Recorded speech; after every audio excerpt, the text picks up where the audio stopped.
जय माता दी, जय माँ सर्वेश्वरी, जय माँ जगदम।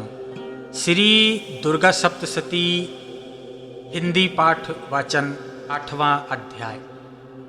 रक्त बीज वध। ध्यान। मैं अणिमा आदि सिद्धिमयी किरणों से आवृत भवानी का ध्यान करता हूँ।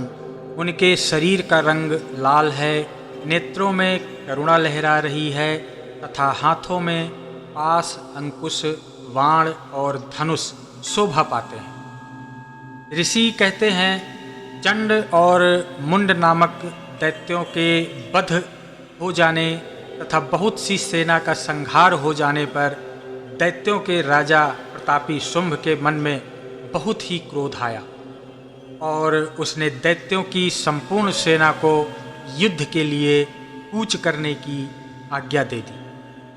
वह बोला, आज उदायुध नाम के 86 दैत्य सेनापति अपनी सेनाओं के साथ युद्ध के लिए प्रस्थान करें। कंबू नाम वाले दैत्यों के 84 सेना नायक अपनी वाहिनी से घिरे हुए यात्रा करें। 50 कोटि वीर्य कुल के और 100 धौम्र कुल के असुर सेनापति मेरी आज्ञा से सेना सहित युद्ध स्थल की ओर कूच करें। कालक, दौर्हद, मौर्य और कालकेय असुर भी युद्ध के लिए तैयार हो मेरी आज्ञा से तुरंत प्रस्थान करें। भयानक शासन करने वाला असुरराज शुंभ इस प्रकार आज्ञा देकर सहस्रों बड़ी बड़ी सेनाओं के साथ युद्ध के लिए प्रस्तुत हुआ। उसकी अत्यंत भयंकर सेना आती देख चंडिका ने अपने धनुष की टंकार से पृथ्वी और आकाश के बीच का संपूर्ण भाग गुंजायमान कर दिया। राजन, तदनंतर देवी के सिंह ने भी बड़े जोर जोर से दहाड़ना आरंभ किया। फिर अंबिका ने घंटे के शब्द से उस ध्वनि को और भी बढ़ा दिया। धनुष की टंकार, सिंह की दहाड़ और घंटे की धुन से संपूर्ण दिशाएं गूंज उठी। उस भयंकर शब्द से देवी काली ने अपने विकराल मुख को और भी बढ़ा लिया तथा इस प्रकार वह विजयिनी हुई। उस तुमुल नाद को सुनकर दैत्यों की सेनाओं ने चारों ओर से आकर चंडिका देवी, सिंह तथा देवी काली को क्रोधपूर्वक घेर लिया। राजन, इसी बीच में असुरों के विनाश तथा देवताओं के अभ्युदय के लिए ब्रह्मा, शिव, कार्तिकेय, विष्णु तथा इंद्र आदि देवों की शक्तियाँ जो अत्यंत पराक्रम और बल से संपन्न थीं, उनके शरीरों से निकलकर उन्हीं के रूप में चंडिका देवी के पास गईं। जिस देवता का जैसा रूप, जैसी वेशभूषा और जैसा वाहन है, ठीक वैसे ही साधनों से संपन्न हो उनकी शक्तियां असुरों से युद्ध करने के लिए आईं। सबसे पहले हंस युक्त विमान पर बैठी हुई अक्षसूत्र और कमंडल से सुशोभित ब्रह्मा जी की शक्ति उपस्थित हुई, जिन्हें ब्रह्माणी कहते हैं। महादेव जी की शक्ति वृषभ पर आरूढ़ हो, हाथों में श्रेष्ठ त्रिशूल धारण किए, महानाग का कंकण पहने, मस्तक में चंद्र रेखा से विभूषित हो वहां आ पहुंची। कार्तिकेय जी की शक्ति रूपा जगदम्बिका उन्हीं का रूप धारण किए श्रेष्ठ मयूर पर आरूढ़ हो, हाथ में शक्ति लिए दैत्यों से युद्ध करने के लिए उपस्थित हुई।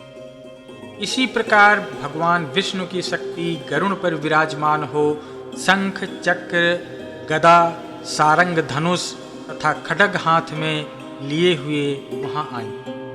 अनुपम यज्ञ वाराह का रूप धारण करने वाले श्री हरि की जो वाराही शक्ति हैं, वह भी वाराह शरीर धारण करके वहां उपस्थित हुई। नारसिंही शक्ति भी नृसिंह भगवान के समान शरीर धारण करके वहां पहुंच गई। उनकी गर्दन के बालों के झटके से आकाश के तारे बिखर बिखर पड़ते थे। इसी प्रकार इंद्र की शक्ति ऐन्द्राणी वज्र हाथ में लिए हुए गजराज ऐरावत पर आरूढ़ होकर आईं। उनके भी सहस्र नेत्र थे। इंद्र का जैसा रूप है वैसा ही उनका भी था। तदनंतर उन देव शक्तियों से घिरे हुए महादेव जी ने चंडिका से कहा, मेरी प्रसन्नता के लिए देवी चंडिके तुम शीघ्र ही इन असुरों का संहार करो। तब देवी के शरीर से अत्यंत भयानक और परम उग्र चंडिका शक्ति प्रकट हुई, जो सैकड़ों गीदड़ियों की भांति आवाज करने वाली थी। उस अपराजिता देवी ने धूमिल जटा वाले महादेव जी से कहा, भगवन आप शुंभ निशुंभ के पास दूत बनकर जाइए और उन अत्यंत गर्वित दानवों शुंभ एवं निशुंभ से कहिए, साथ ही उनके अतिरिक्त भी जो दानव युद्ध के लिए वहां उपस्थित हैं उनको भी यह संदेश दे दीजिए। हे दैत्यों, यदि तुम जीवित रहना चाहते हो तो पाताल लोक को वापस लौट जाओ। इंद्र को त्रिलोकी का राज्य मिल जाए और देवता यज्ञ भाग का उपभोग करें। यदि बल के घमंड में आकर तुम युद्ध की अभिलाषा रखते हो तो आओ, मेरी योगिनियां तुम्हारे कच्चे मांस से तृप्त हों। चूँकि उस देवी ने भगवान शिव को दूत के कार्य के लिए नियुक्त किया था, इसलिए वह इस अखिल ब्रह्मांड में शिव दूती के नाम से विख्यात हुई। वह महादैत्य भी भगवान शिव के मुंह से देवी के वचन सुनकर क्रोध में भर उठे और जहाँ कात्यायनी विराजमान थी उस ओर बढ़े। तदनंतर वह समस्त दैत्य अमरश में भरकर पहले ही देवी के ऊपर बाण शक्ति और ऋषि आदि अस्त्रों शस्त्रों की वृष्टि करने लगे।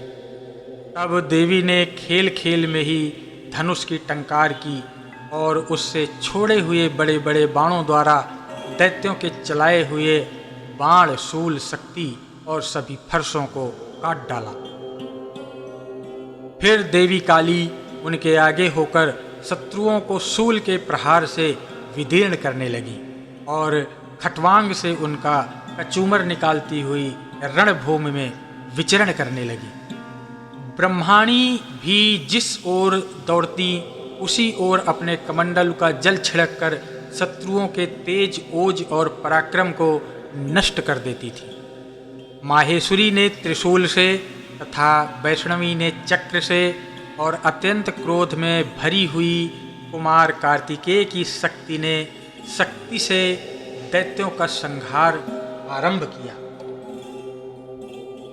इंद्र शक्ति के वज्र प्रहार से विदीर्ण होकर सैकड़ों दानव रक्त की धारा बहाते हुए पृथ्वी पर तितर बितर होकर सो गए।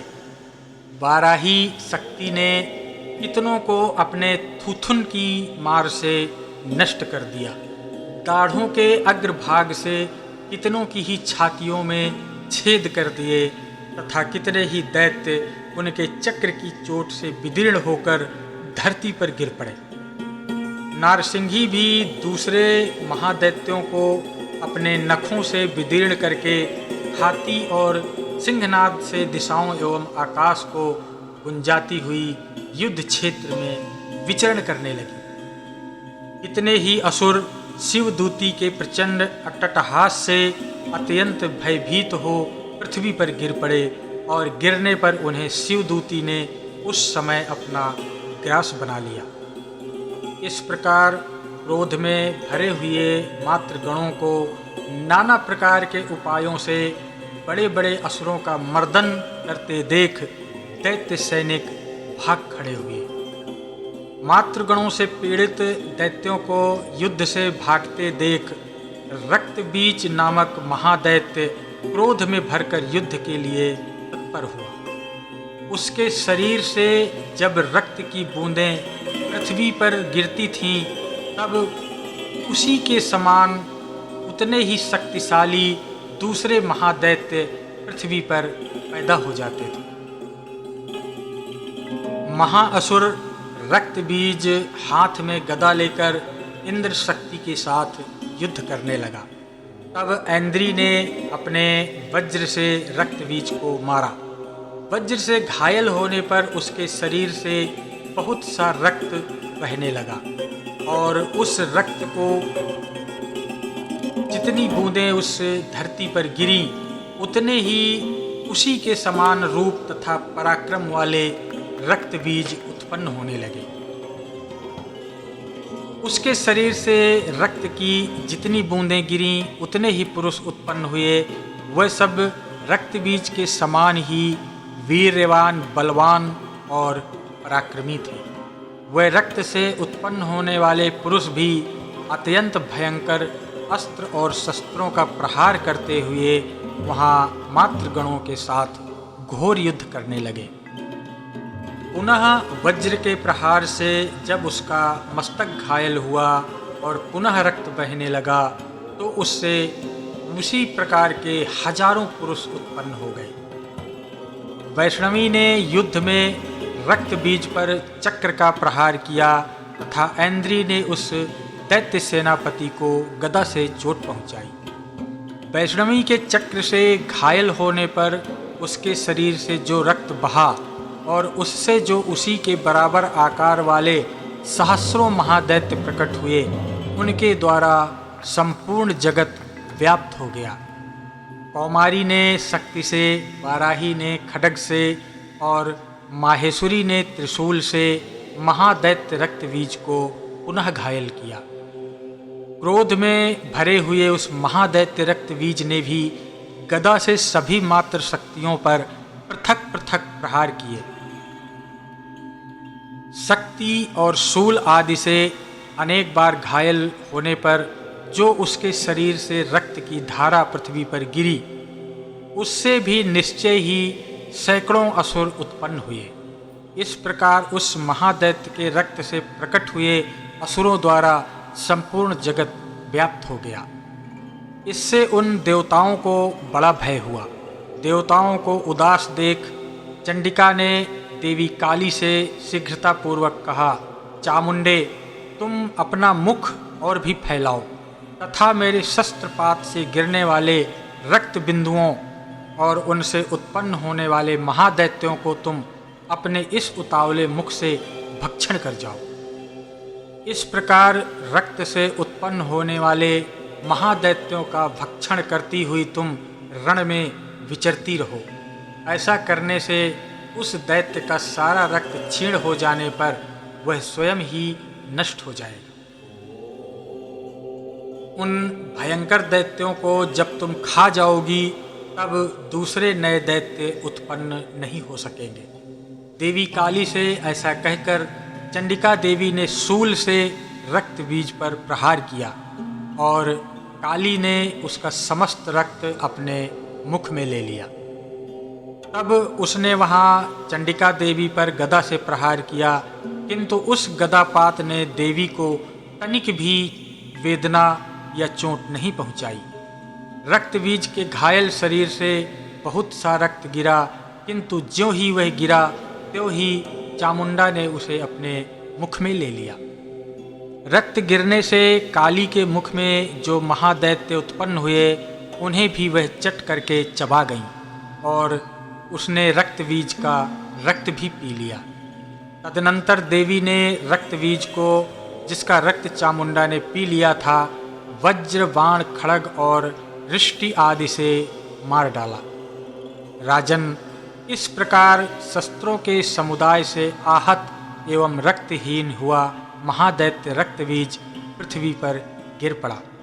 नरेश्वर, इससे देवताओं को अनुपम हर्ष की प्राप्ति हुई और मातृगण उन असुरों के रक्तपान के मद से उद्युत्साह होकर नृत्य करने लगा। श्री मार्कंडेय पुराण में सावर्णिक मनवंतर की कथा के अंतर्गत देवी महात्म्य में रक्तबीज वध नामक 8वां अध्याय संपन्न हुआ। जय माता दी।